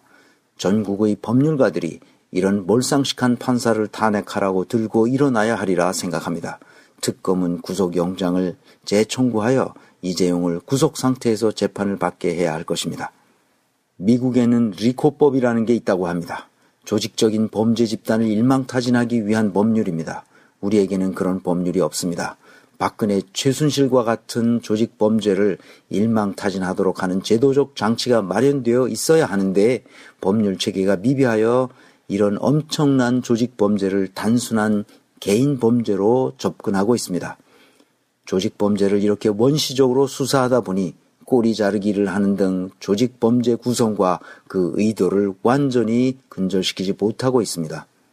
또한 박근혜는 자신의 범죄 행위를 정책적 판단이라고 둘러대는 모양입니다.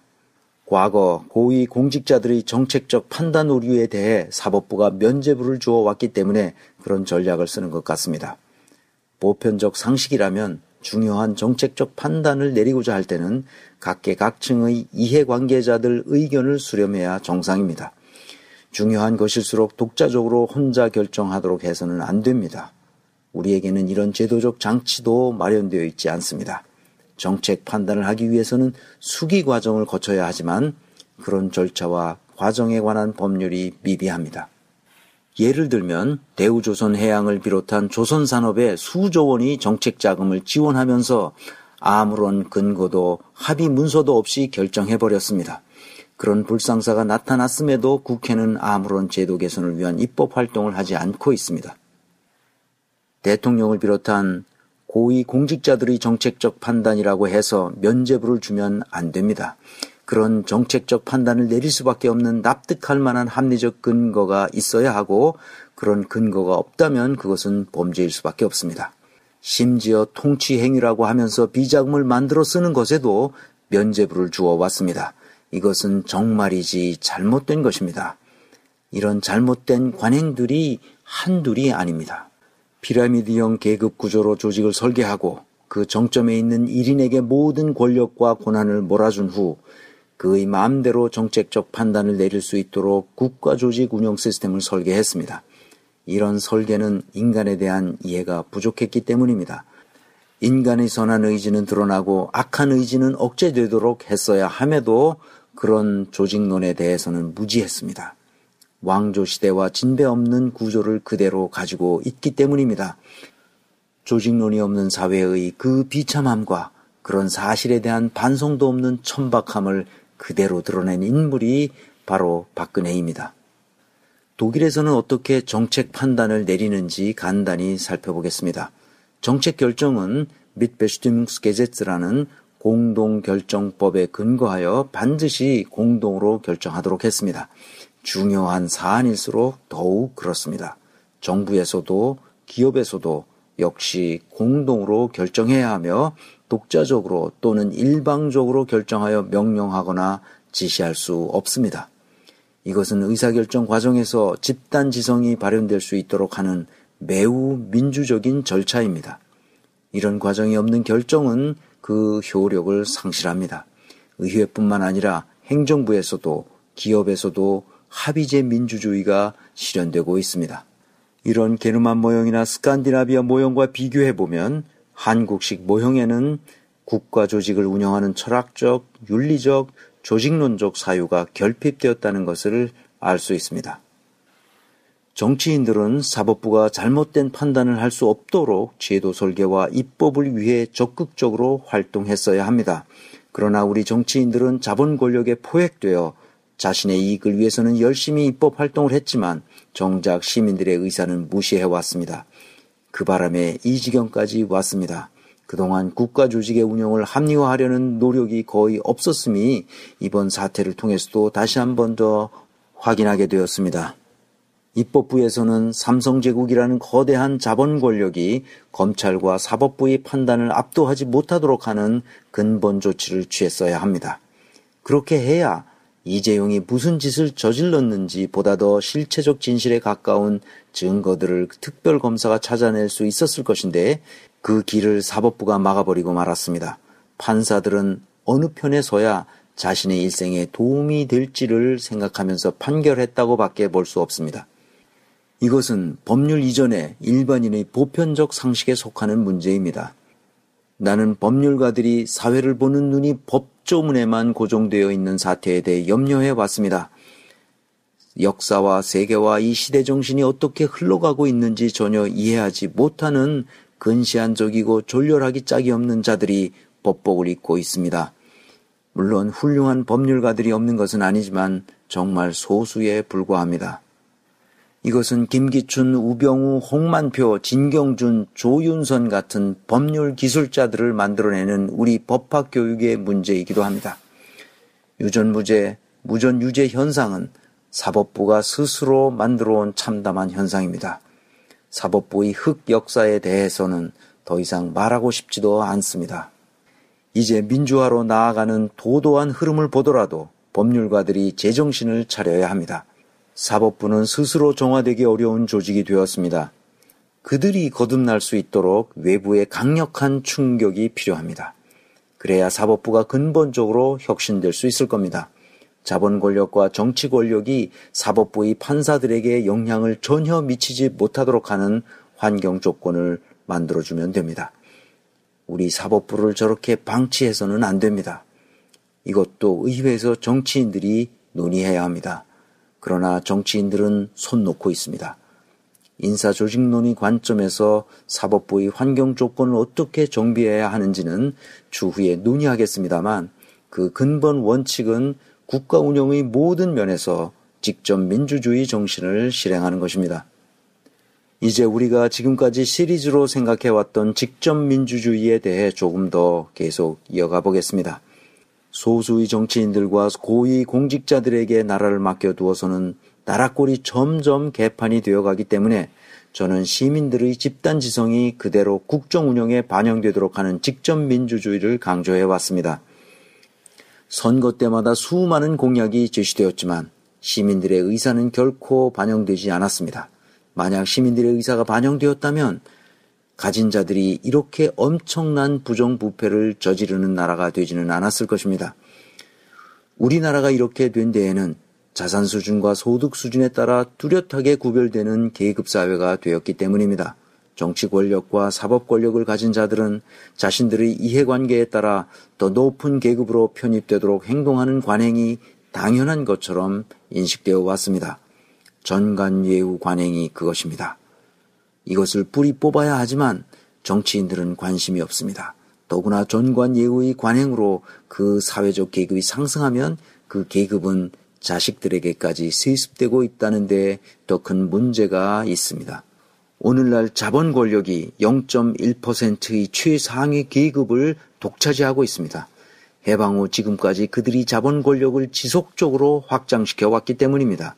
지금은 이들이 국가 운영 시스템을 전방위적으로 장악했습니다.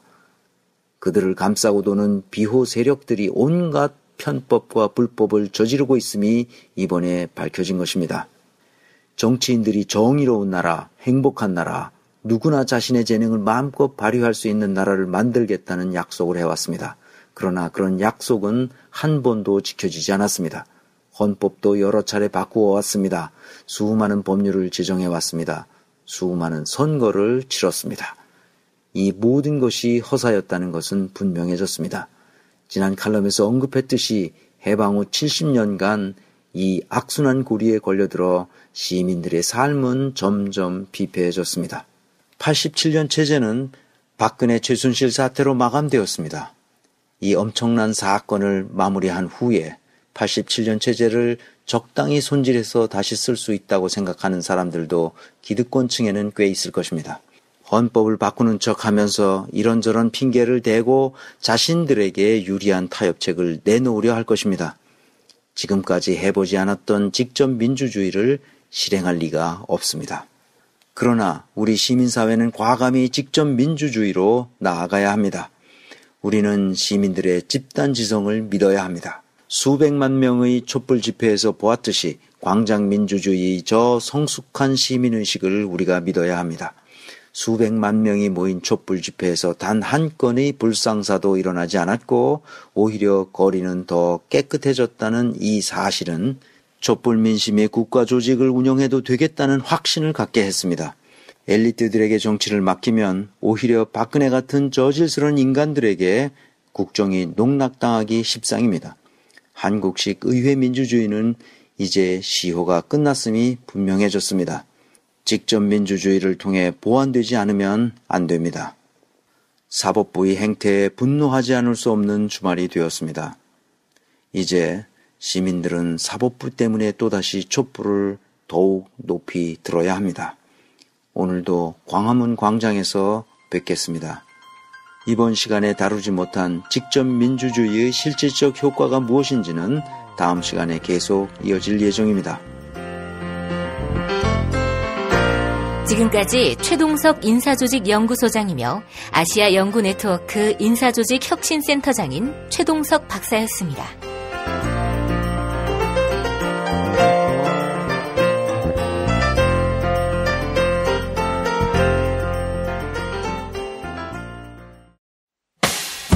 김용민 브리핑과 함께한 시간 어떠셨어요? 다음 시간에도 보다 바르고 알차며 즐거운 정보로 여러분을 찾아가겠습니다. 팟캐스트 포털 팟빵에서 다운로드하기, 구독하기, 별점 주기, 댓글 달기로 응원해주세요. 잊지 마세요. 다운로드하기, 구독하기, 별점 주기, 댓글 달기.